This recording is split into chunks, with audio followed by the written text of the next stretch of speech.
नमस्कार, मी जगदीश देशमुख. जय महाराष्ट्रमध्ये आपल्या सगळ्यांचं स्वागत. बातम्या पाहूया विस्ताराने.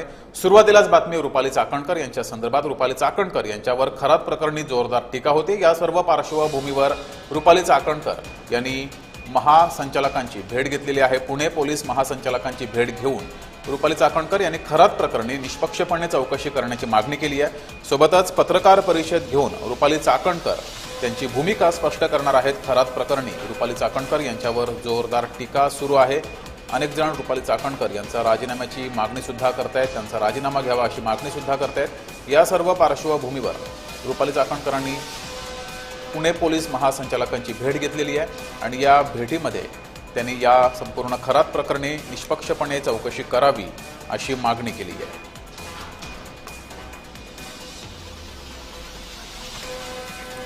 अधिक माहिती घेऊया. आपले प्रतिनिधी रोहन कदम आपल्यासोबत जोडलेले आहेत. रोहन, रुपाली चाकणकर यांच्यावर जोरदार टीका झाल्यानंतर आता रुपाली चाकणकरांनी महासंचालकांची भेट घेतलेली आहे. काय नेमकी मागणी केलेली आहे? निष्पक्षपणे चौकशी करावी अशी एक मागणी समोर येते. या व्यतिरिक्त अन्य काय मागण्या केल्यात?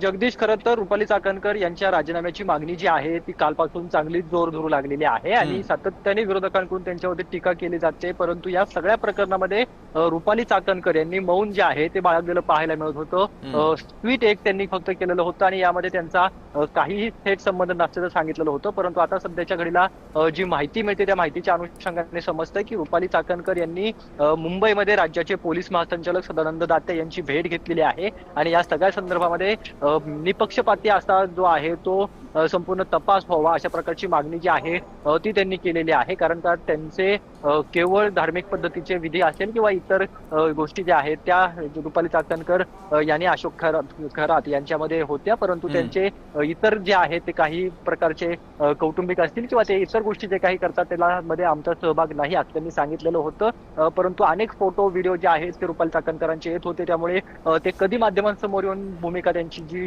आहे ती मांडणार हा प्रश्न जो आहे तो सातत्याने विचारला जात होता. त्यामुळे त्यांनी देखील यावरती अप्रत्यक्षरित्या बोलताना सांगितलेलं आहे. काही अनौपचारिक गप्पा ज्या आहेत त्या फोनवरून झाल्यानंतर माहिती जी काही समजते त्या माहितीच्या अनुषंगाने रुपाली चाकणकर या येत्या 2 दिवसांमध्ये पत्रकार परिषद घेऊ शकतात.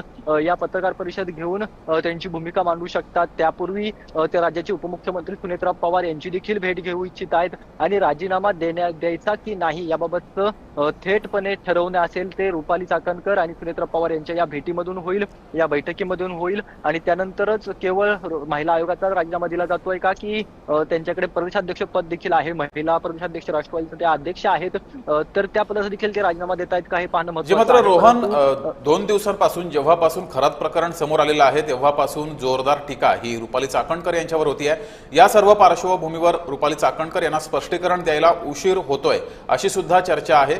2 दिवसानंतर त्यांची पत्रकार परिषद आहे, मात्र स्पष्टीकरण द्यायला उशीर झालेला आहे अशीही चर्चा आहे.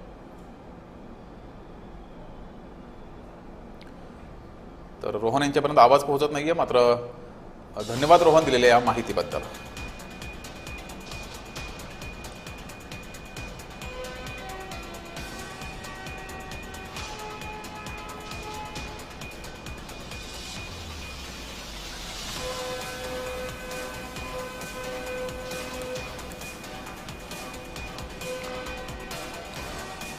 चाकणकरांनी पोलीस महासंचालकांची भेट घेतलेली आहे आणि खरात प्रकरणी निष्पक्षपणे चौकशी करण्याची मागणी केलेली आहे.